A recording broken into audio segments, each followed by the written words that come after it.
So I didn't think I had to make this video, but after a certain video of mine got somewhere over 4,000 views and I believe almost 1,000 dislikes and over 100 comments, it seems like a certain community feels the need to continue to hit me in the comments because they refuse to admit when something is wrong with the company they support, the console they love. And they apparently are calling me a Sony Pony, Sony fanboy, all those, kind of stuff.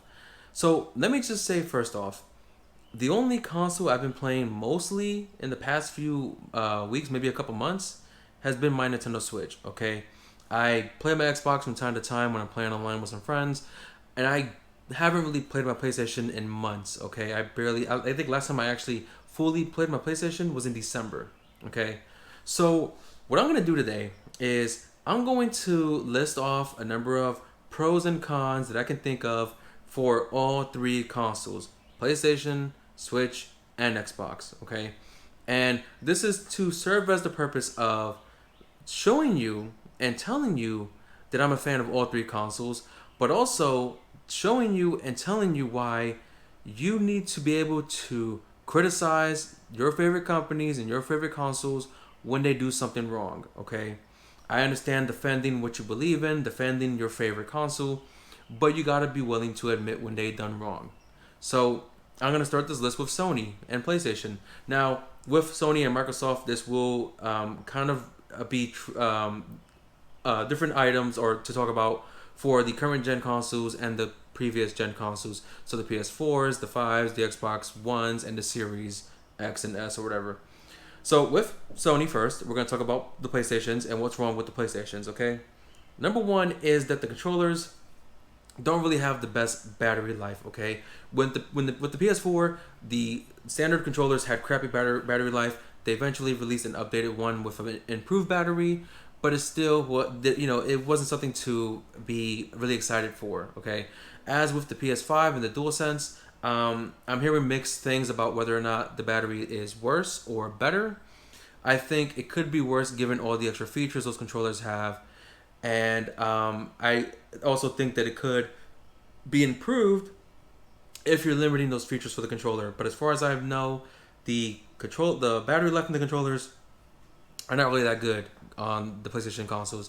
Not something to cry home about. Okay, that's comparing to like the Nintendo Pro controller, which I'll get into later. But the Pro controller does have an amazing battery life. Okay, for the PS5, the PS Plus collection, it's obviously Sony's attempt to do what Microsoft is doing with Game Pass. Unfortunately, it's not as good as Game Pass in terms of what it provides because I don't remember. I think PS Plus collection is standard within your PS Plus subscription, whereas Game Pass you can get the Game Pass Ultimate, which is Plus and Gold together. But with the PS Plus collection, they still don't have every PlayStation exclusive on it. There's still some games missing, and they haven't added any new games since its first release in November. So I think the PS Plus collection is lacking any game. I mean, it's not lacking games. There's a good amount of games on there, but they're not really adding games to it, and it's lacking in terms of how many games are on Game Pass. There are so many games on Game Pass compared to the PS Plus collection. The Plus collection has a good number of games. There's maybe around 20 or so, but they haven't added anything new. They're still missing some exclusives, as I mentioned. So I think they need to start putting more focus into the PS Plus collection. The PS Store needs work, okay? And this has been what I've seen from both bad internet connection and good internet connection. The store is buggy. There's times where the trailers you're trying to watch for the game won't load, and then you have to like jump into the screenshots. And when you go to the screenshots, it'll just play the trailer in front of you. It needs work. I don't know how it is exactly right now with the PS5 because I don't have one. Maybe it is fixed on there, but from what I can see on my PS4 Pro, after however many years the PS4 has been out, it still needs some work on the PlayStation Store. Moving on, PSVR. There is a second one coming out in the next couple of years. I don't think they need to focus on the PSVR. The first PSVR, while it did sell, it wasn't like every single console owner or PlayStation owner had a PSVR, especially since the PSVR cost pretty much the same price as the actual console. I don't think people want to pay another $500 for a VR headset when they already paid $500 for their console. I think they need to focus on the other stuff for the console, newer and better accessories, or different variations, and of course the games. They need to focus on the games. So I don't think the PSVR is something they should be worried about, and I think that's a problem with Sony and what they're trying to do with their console. The faceplates. So Sony, if you didn't know, the PS5 has changeable faceplates. However, Sony is shutting down all the other companies who are trying to sell you one, with the exception of D-Brand. D-Brand was kind of ballsy, and they told them, hey, we dare you to sue us for selling our matte black face plates. Granted, I believe they're selling them for like $90, which is kind of expensive for a faceplate, but it is to give you the option to customize your console. Sony is not allowing third parties to do that. They want to sell you their own faceplates, which they have yet to said anything else about it. And it sucks because people want to customize their consoles. Not everyone, may want to have the same console as everyone else. The console is white on both sides with black in the middle. They maybe want to have an all black console. Maybe they want to make the sides red. They want to customize it, okay? So I think Sony needs to stop trying to shut down these third parties, and instead they should be trying to work with some third party companies to say, hey, let's make some faceplates. Let's let these consumers customize their console to how they want it. So that's an issue right there. No refunds. When you buy a digital game on the PlayStation Store, you can't get a refund. Once you bought it, that's it, done deal. And the reason why that's a problem is because there are other places out there that do offer refunds for digital purchases. I will get into that later, but they won't offer refunds, and that sucks. Especially now that we may not get the availability to find all the information about a game before we buy it. We end up buying it, doesn't do good or doesn't impress us, can't get a refund, you're stuck with it. Moving on, Bluetooth issues. I have a Bluetooth headset from Sony. It's a PlayStation headset, and there's a lot of issues with the connectivity, okay? And I've used various different headsets, different types of Bluetooth headphones, connectivity issues, it just doesn't work. Now again, this is with the PS4. I don't know how it is with the PS5 because I don't have one, and I can only imagine that it probably is better, but the experience could also vary based on user. So I think that these consoles need to actually integrate a full Bluetooth setup.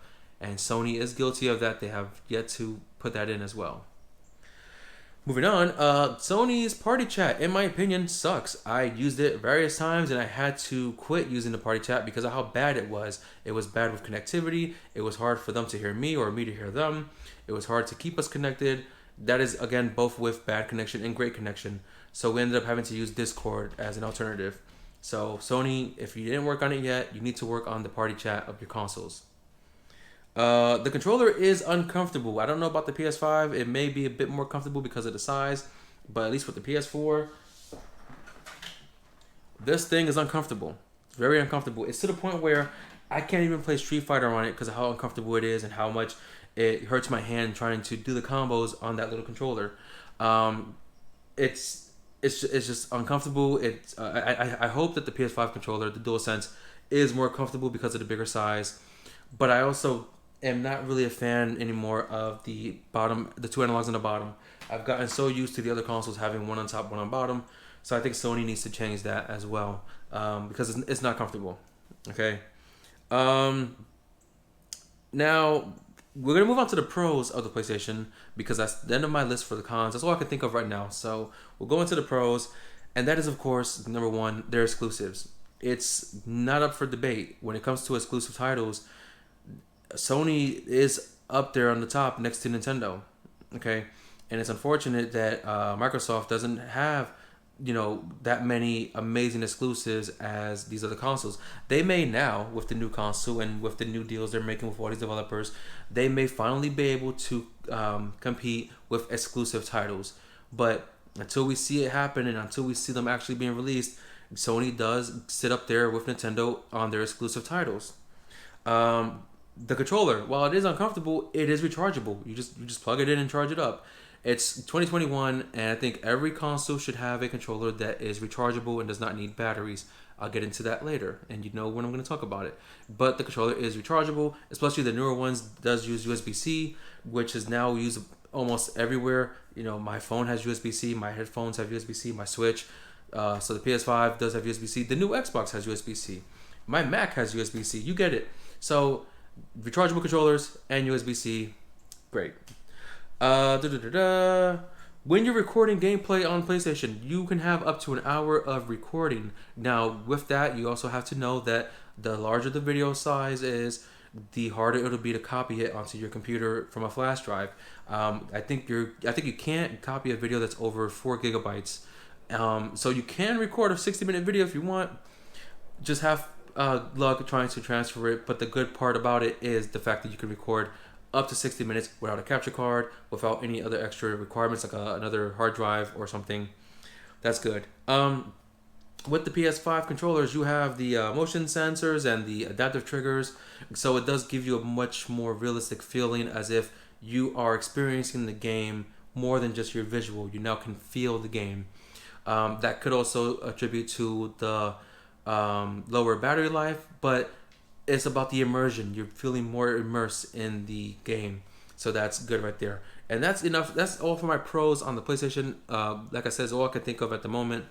We're gonna move on to Nintendo, because they have a lot of cons and some pros.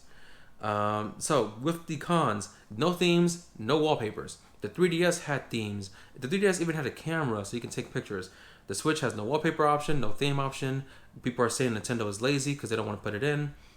I can kind of agree, saying that maybe they are lazy. You could argue that they're just trying to focus on other things. But how complicated would it be to have an update that allows you to put a wallpaper or a theme?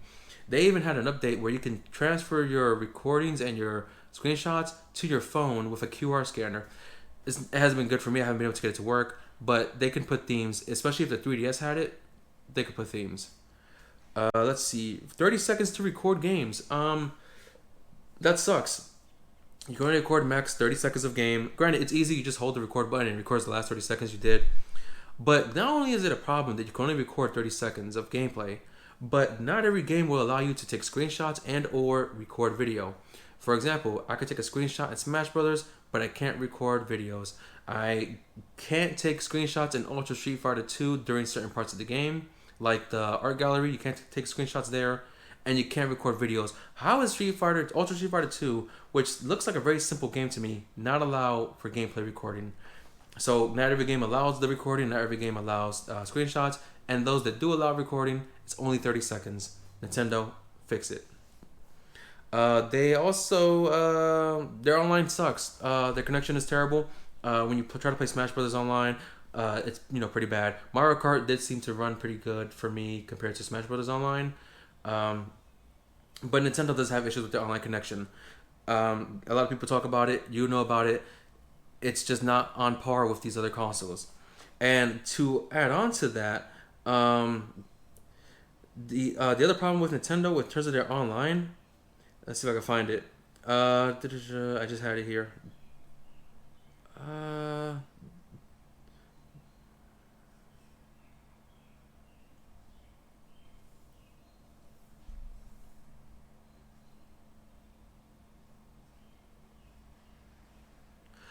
With the online, their eShop is buggy and a mess, and it's overcrowded with a lot of crappy games. There's so many games on the eShop, and it's so crowded, and it crashes on you. The connectivity isn't good. It's kind of a buggy mess. I don't think that the eShop is good on the Nintendo Switch because of how buggy it is, and that could attribute to the online issues. Also, the fact that there's no party chat built in. You have to use an app for the party chat, and no one uses the app. I've been trying to use it with people. They don't want to use it. They refuse to use it. They rather use Discord or something else, or a phone call or Facebook Messenger call. Nobody uses the party chat app, and Nintendo needs a built-in party chat system. They have a built-in friends system. Speaking of, you can't send messages to your friends. You can only see what game they're playing and if they're online. You can't send them a message. You can't send them a party chat. You can't send them screenshots that you've taken. I understand that it could be difficult because the console is a portable console, but it's also a home console. It should be able to do these things that these other consoles can do. Moving on for that, not all games on the Switch will run at 1080. The Switch has a max resolution of 1080p. Not every game will run it, and that includes Mario Odyssey, which maxes out, I believe, 900p.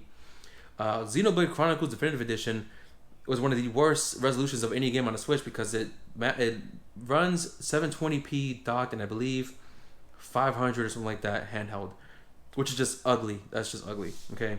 I think they need to figure that out in terms of having these games run in full 1080p, which worries me for the Switch Pro because they're claiming the Switch Pro may run in 4K.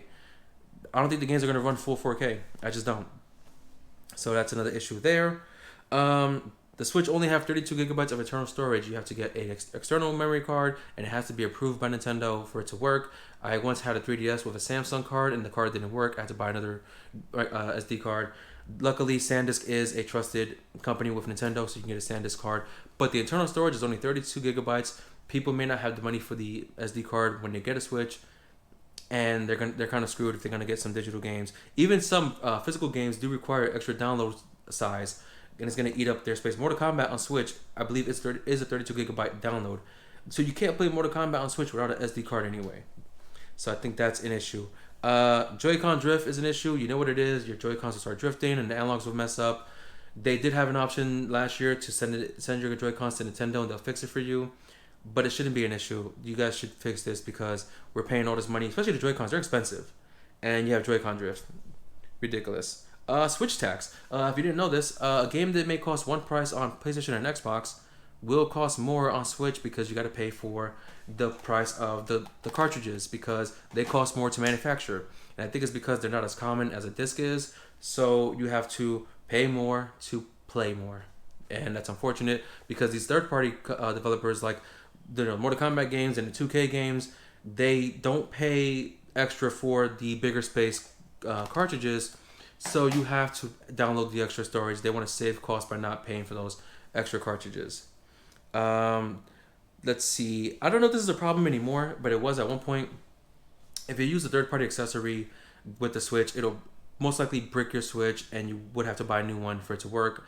I'm wondering if that's what happened to my nephew's Switch Lite, because his broke around December, and we don't know why. It basically bricked, and we don't know why and what caused it.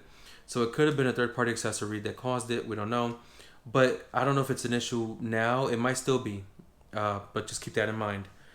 No refunds, just like Sony. You buy a game, you don't like it, too bad. Even Nintendo once said, if you, they once said that because you wanted a refund and they're not going to give it to you, they said you should have done more research on the game before you bought it. The problem with that statement is not every game that you can find on the eShop has the information out there to know if the game is worth the price or worth the purchase. I actually bought a game that I couldn't find any information on whether it was good or not. Bought it for Switch for like $40, hated it, couldn't get the refund, and that's unfortunate. I think they need to be changing that rule. No Bluetooth options for the Switch.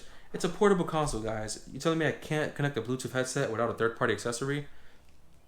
Come on, really? So that's it for my cons on the Switch. We'll talk about the pros for the Switch, okay?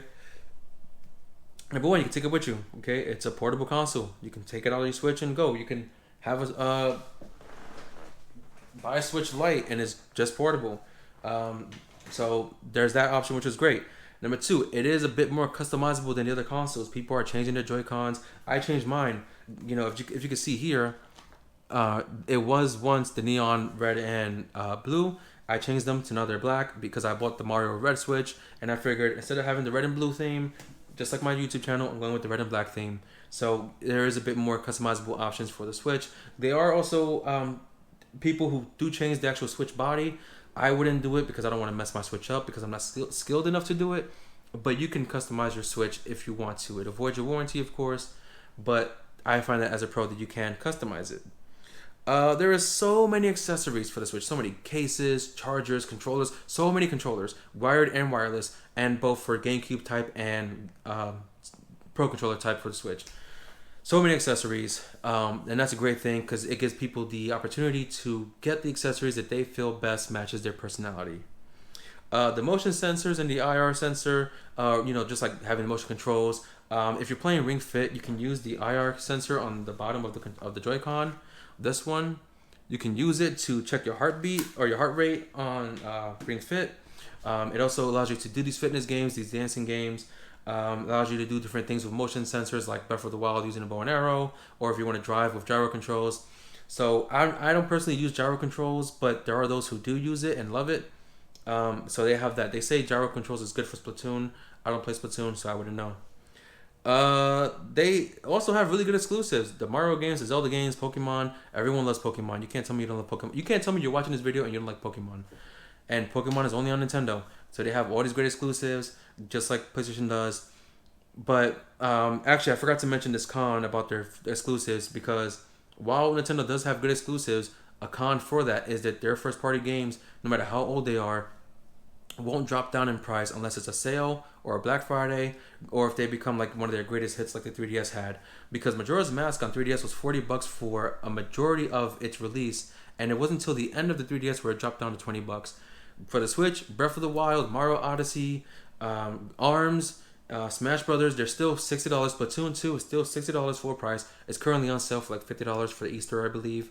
But they don't go down in price unless it's a sale. And like I said, they do have some great exclusives, but they need to go down in price. So that's kind of like a pro and a con, because I forgot to mention that con. But the pro is they have exclusive titles that are actually good.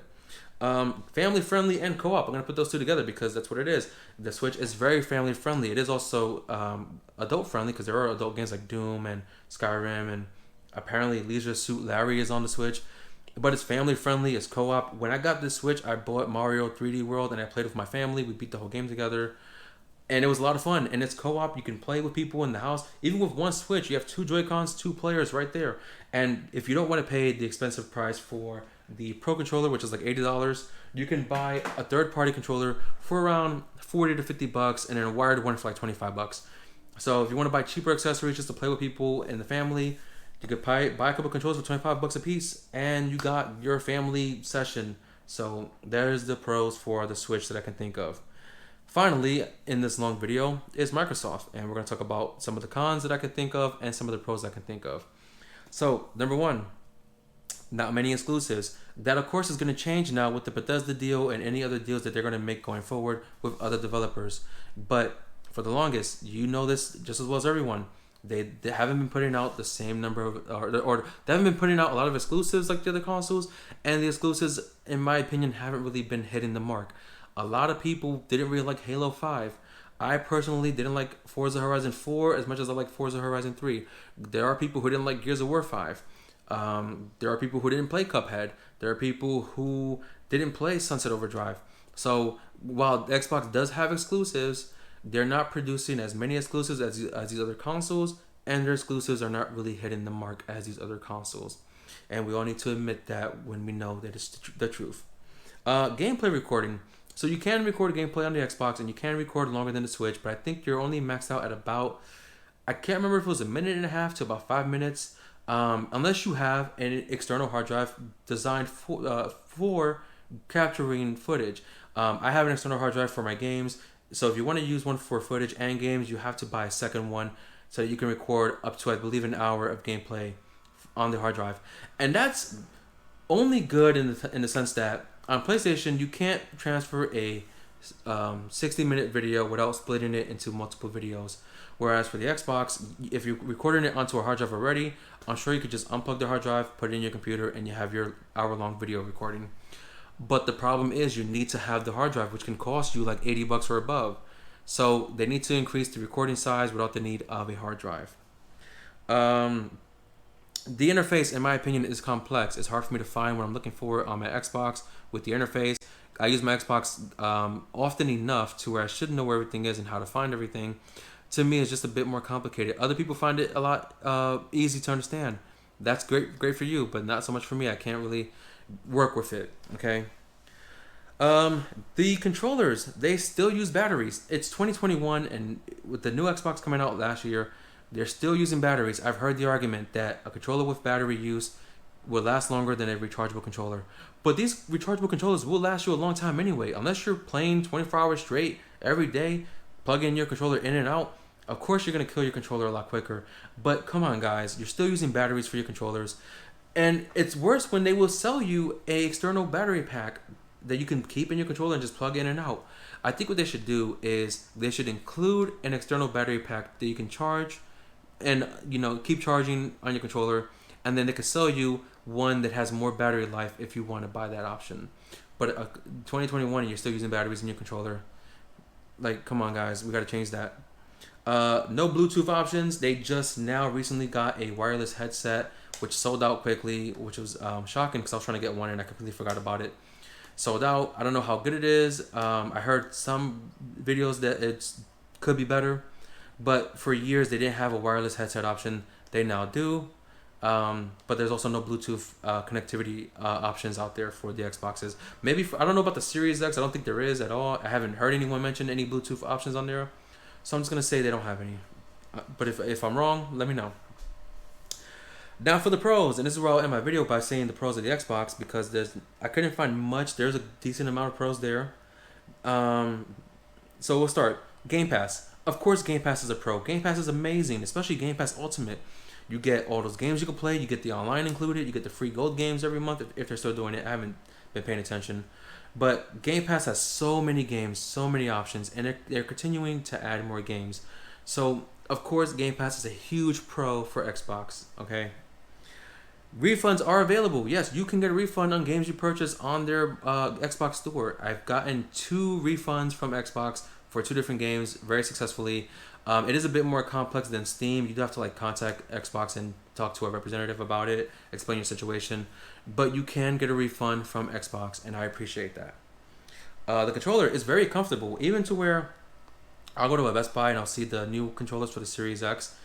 And what I thought was an ugly D-pad is actually a really comfortable, nice D-pad. So I do respect the controller, how comfortable it is, how great that new D-pad is. So I give them credit for that one. I do enjoy that. Their party chat is good. They actually have good party chat. I also have recently had some issues with connection with party chat, but not as bad as my PlayStation party chat and as my other options for Nintendo party chat. Xbox does have good party chat. I appreciate that. It has good connection. And with that, their online services is better. They have better servers. Their online is better supported. They will help to get the online working if it's down. Xbox is good with their online play. So I will give them credit for that. And like I said, all these pros and cons were just things that I could think of on the spot that I had to write down. There are probably more pros and cons, and if you do know any more that I didn't mention, just let me know in the comments down below. I'm sorry that this is a really long video. I just had to go out and say it because it's time that we all understand a few things. Number one, I'm a gamer, you're gamers, we're all gamers. We should be focusing on what great things we can get out of these consoles, as well as trying to give proper criticism to these companies to help them improve their consoles, which will then improve our gameplay experiences.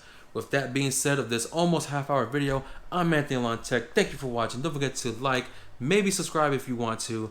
If you want to dislike this video, by all means, you're entitled to your own opinion. But that's my video for tonight, today, whenever you're watching it. I'm tired. I will see you guys next time.